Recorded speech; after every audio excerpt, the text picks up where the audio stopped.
ගොඩක් ආදරෙන් ඔයාලා හැමෝම අපේ channel එකට පිළිගන්නවා. ඉතින් අදත් කියලා දෙන්නේ ගොඩක් රසවත් රෙසිපි එකක්. තන්දූරි චිකන් එකක් හදාගන්න විදිය තමයි අද අපි කියලා දෙන්නේ. ඔයා අපේ channel එකට අලුත් කෙනෙක් නම් subscribe කරලා එකතු වෙන්න. මතක ඇතුව රසවත් අදහසත් අපිට පහලින් comment කරන්න. එහෙනම් අපි වීඩියෝ එකට ගිහින් බලමු කොහොමද මේ රසවත් තන්දූරි චිකන් එක හදාගන්නේ කියලා. අපේ මේ තන්දූරි චිකන් එක හදාගන්න මම අරන් තියෙනවා චිකන් ග්‍රෑම් 800ක්. මේ විදියට හොඳට හොදලා පිරිසිදු කරලා අරගෙන මෙහෙම කපලා අරන් තියෙනවා. මම ඒක වලට පෙන්නන්නම් කරද්දි ඊට පස්සේ අරන් තියෙනවා මීකිරි අරන් තියෙන්නේ ලීටරයක් මුදවපු එකෙන් හරියටම භාගයක් තමයි මේ අරන් තියෙන්නේ. ඒ කියන්නේ මුදවපු කිරි මිලිලීටර 500ක ප්‍රමාණයක්. ඊට පස්සේ අරන් තියෙනවා මෙතෙන්ට 3-5 කුඩු එක මම හදාගෙන තියෙන්නේ කොත්තමල්ලි තේ හැඳි දෙකකට සූදුරු තේ හැඳයි මහදුරු තේ හැඳයි වගේ දාලා තමයි හදලා තියෙන්නේ. ඒකටම ගම්මිරිස් තේ හැඳි දෙකක් දාලා අරන් තියෙනවා. මේක ඇත්තරම මේ අපිට අපේ රසයට එන්න ඕන නිසා තමයි මේ ටික හදාගත්තේ. නැත්තම් ඒක ඉන්දියන් විදියට හදනවා නම් අත්‍යවශ්‍ය දෙයක් නෙමෙයි. ඊට පස්සේ ඉඟුරු සුදු ලුණු හොඳට තලලා අරන් තියෙනවා. සුදු ලුණු බිත් 3-4ක් අරගෙන ඉඟුරු සාමාන්‍ය තරම කෑල්ලක් අරන් ওই විදිහට තලාගෙන අරන් තියෙනවා. ඊට පස්සේ මිරිස් කුඩු අපිට රස අණුව අපිට උමනා කරන පාට සැර අණුව අපිට එකතු කරගන්න පුළුවනි. ලුණුත් රස අණුව එකතු කරගන්න ඕන. ඊට පස්සේ කහ කුඩු දෙහි යුෂ අරන් තියෙනවා. දෙහි ගෙඩියක යුෂ අරන් තියෙනවා. ඊට පස්සේ කලරින් එක මේකටම එන තන්දූරි චිකන් වලටම දාන කලරින් එකක් තියෙනවා. ඔයාලට ඒක පාවිච්චි කරන්නත් පුළුවනි. ඒ වුණාට මම මෙතෙන්ට අරන් තියෙන්නේ රතු පාට ෆුඩ් කලරින් එක. ඒ වගේම නොදා වුණත් අපිට පාවිච්චි කරන්න පුළුවනි. අපි ගෙදර කනකොට අපිට නොදා හදා ගන්න පුළුවනි. ඊට පස්සේ පොල් තෙල් චුට්ටක් ඕන. ওই ටික තමයි මුලින්ම ඕන වෙන්නේ. දැන් අපි ලුණු තේ හැඳි 4ක් මේකට එකතු කරගන්නවා. චිකන් වල ප්‍රමාණය අනුව තමන් කැමති ලුණු රස අනුව එකතු කරගන්න. ඊට පස්සේ මේ හදාගත්ත 3-5 එක ඒක ඔක්කොම ටික එකතු කරනවා. මිරිස් කුඩුත් වමනා රසය අනුව එකතු කරගන්න ඕන. මම මිරිස් කුඩු තේ හැඳි 4ක් එකතු කරා. ඊට පස්සේ කහ කුඩු තේ හැඳි භාගයයි. ඉඟුරු සුදු ලුණු පේස්ට් එක.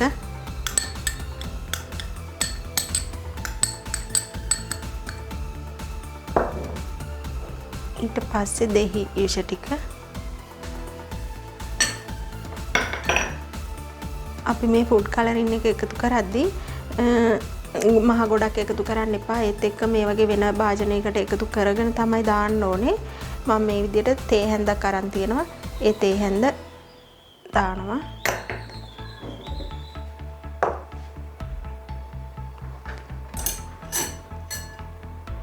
අපි දැන් මේක හොඳට කලවම් කරගන්න ඕනේ.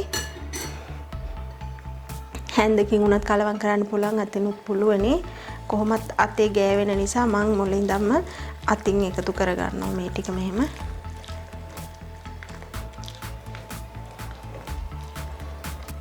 මේ විදිහට මම අනාගත්ත මේක.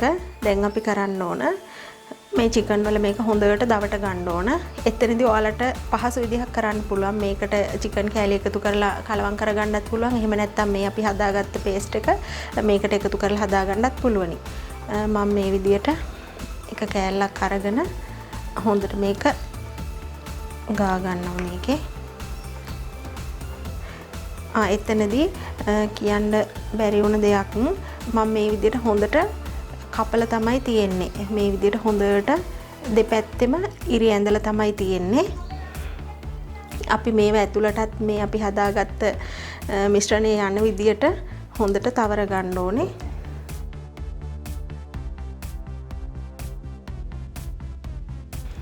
මේ විදිහට මම හොඳට මේ හැම චිකන් කෑල්ලකටම අපි හදාගත්ත මිශ්‍රණය යන විදිහට තවරගෙන තියෙන්නේ. මේ කපාගත්ත කෑලි ඇතුළටත් හොඳට යන විදිහට හොඳට අනාගෙන අතගාගෙන තියෙන්නේ. දැන් අපි මේක පැයක් ශීතකරණේ පහළ කොටසේ තියලා තියමු. පැයකට පස්සේ එළියට අරගෙන අපි ඉතුරු ටික කරමු. මේ අපේ තන්දූරි චිකන් එක පැයකට පස්සේ මම ෆ්‍රිජ් එකෙන් අරන් ආවා. දැන් අපි මේක හදා ගන්න ඕනේ.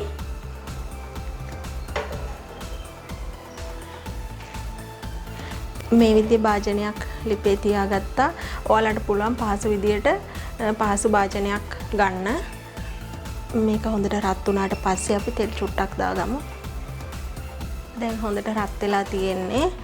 මම මේකට පොල් තෙල් ටිකක් එකතු කරගන්නවා.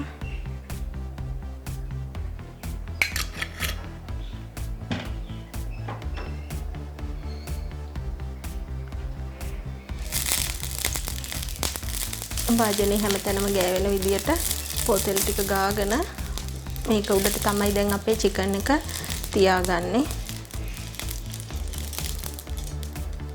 ගින්දර ගොඩක් තද ගින්දරේ නෙමෙයි හදාගන්නේ අපි. ගින්දර අඩු කරගෙන තමයි හදාගන්නේ. මේ විදියට තියාගන්න ඕනේ අපි. ඉඩ තියෙන තරමට අපි කෑලි තියාගමු.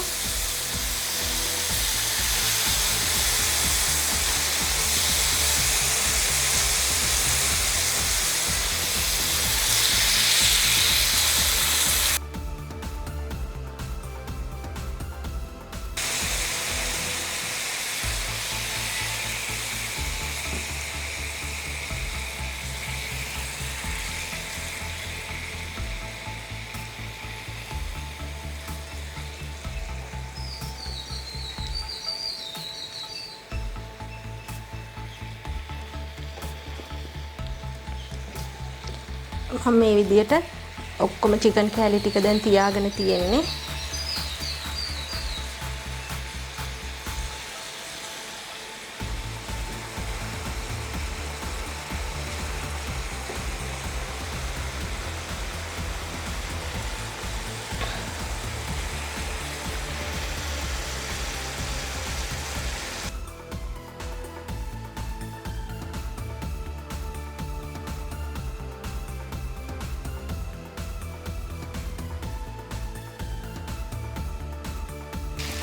මේ දැන් අපේ චිකන් එක විනාඩි 15කට විතර පස්සේ තියෙන විදිය අපි දැන් මේක අනිත් පැත්ත හරව ගන්න ඕනේ.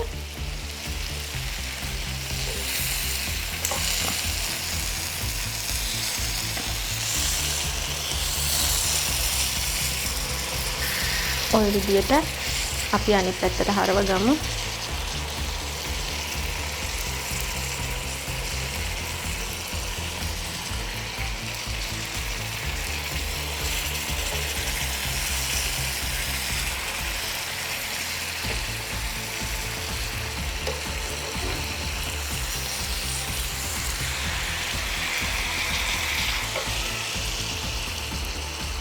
අනිත් පැත්ත හරවගෙනත් අඩු ගින්දරේ තව විනාඩි 15ක් විතර අපි තියාගමු. දැන් මේ විනාඩි 10කට විතර පස්සේ දැන් මේ අපි එකතු කරපු මිශ්‍රණය හොඳට තෙල් ටික දිය වෙලා මේ කිරිවල එහෙම තියෙන තෙල් ටික දිය වෙලා හොඳට මේ විදිහට ඝනවට හැදිලා තියෙන්නේ. අපි මේ විදිහට මේ තියෙන මේ තෙල් කොටස් ඒවා අපි මේ කෑලි වලට චිකන් කෑලි වලට ලං කරගෙන මේ විදිහට ලං කරමු.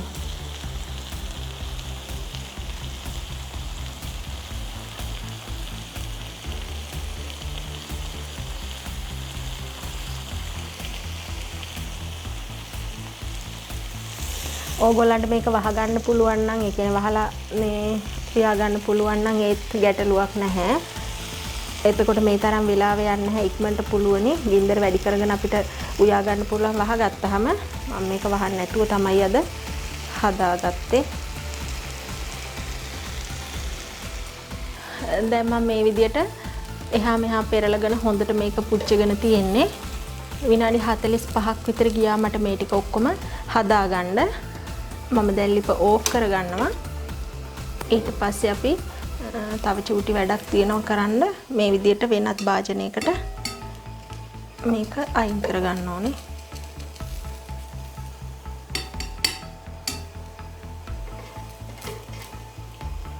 මේක මේ දෙපැත්තම හැම එකකම හොඳට මස් කෑල්ල ඉදිලා තියෙන්නේ. මේ වෙලාවේ හරිම සුවඳයි මේ පැත්ත. හැම හතර වටේටම සුවඳයි මේ වෙලාවේදී. ඔන්න ඔය විදියට දාගන්න ඕනේ. දැන් අපි පොඩි අලුත් වැඩක් කරන්න යන්නේ. මෙන්න මේ විදියට පිරිසිදු භාජනයකට මේ විදියට අඟුරු කෑල්ලක් තියලා අපි ඒකට පොල් තෙල් චුට්ටක් එකතු කරන්න ඕන. පොල් තෙල් ටික එකතු කරගත්ත ගමන්ම අපි මේක වහලා තියාගන්න ඕනේ. ওই විදියට එන්න මෙහෙම වහන්න ඕනේ. මේකේ පොඩි සිදුරක් තියෙන නිසා මං චුට්ටක් ඒක වහගෙන ඉන්නවා. මේ විදියට විනාඩි 2කමාරක් 3ක් විතර අපි තියාගමු. ඔන්න දැන් විනාඩි 2කමාරක් ගියා. මම මේ විදියට අරගන්නවා. ඊට පස්සේ අපි අර තියාගත්ත අඟුරු එක පරිස්සමින් අයින් කරගන්නවා. මේ අඟුරු එක කඩේ ගන්න තියෙනවා. බාබකියු අඟුරු කීවහම ගන්න පුළුවනි. මේක එකතු කරාම දැන් අපේ චිකන් එකේ තන්දූරි චිකන් එකේ නියම රසය එන්නේ මේ වැඩෙත් කරාට පස්සේ තමයි. ඒ නිසා තමයි ඔන්න ඒ ටික කරලා පෙන්නුවේ. එහෙනම් ඉතින් ඔයාලත් මේ විදියට රසවත් තන්දූරි චිකන් එකක් හදලා රස බලන්න. මේ වගේම තවත් අලුත් වීඩියෝ එකකින් ආයෙ අපි හමු වෙමු.